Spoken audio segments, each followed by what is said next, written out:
एकनाथ शिंदेना गृहमंत्री पदाची ऑफर दिली असेल असं संजय राऊत बोललेले आहेत। मुख्यमंत्री हा भाजपचाच होईल असं देखील खासदार संजय राऊतांचं म्हणणं आहे। भाजप हा दिलेला शब्द कधी पाळत नाही अशी टीका देखील राऊतांनी केलेली आहे। संजय राऊतांनी पुन्हा एकदा भाजपवर हल्लाबोल केलेला आहे।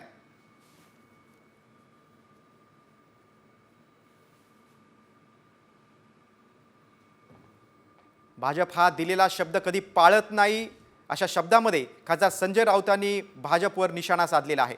मुख्यमंत्री हा भाजपचाच होईल असं देखील राऊत बोललेले आहेत। एकनाथ शिंदेना गृह खात्याची ऑफर होती, गृहमंत्री पदाची ऑफर होती असं देखील राऊत बोललेले आहेत। मुख्यमंत्री हा भाजपचाच होईल असं विधान राऊतांनी केलंय। सत्ता स्थापनेचं घोडं अडलेलं आहे।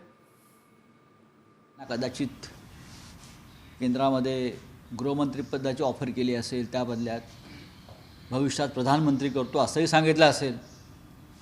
भारतीय जनता पक्ष कोणती आश्वासनं देऊ शकतं ना, पण 140 जागा ज्या पक्षाकडे आहेत, साधारणतः मुख्यमंत्री त्यांचाच होतो आणि मुख्यमंत्री भारतीय जनता पक्षाचा होईल याच्याविषयी माझ्या मनात तरी शंका नाही।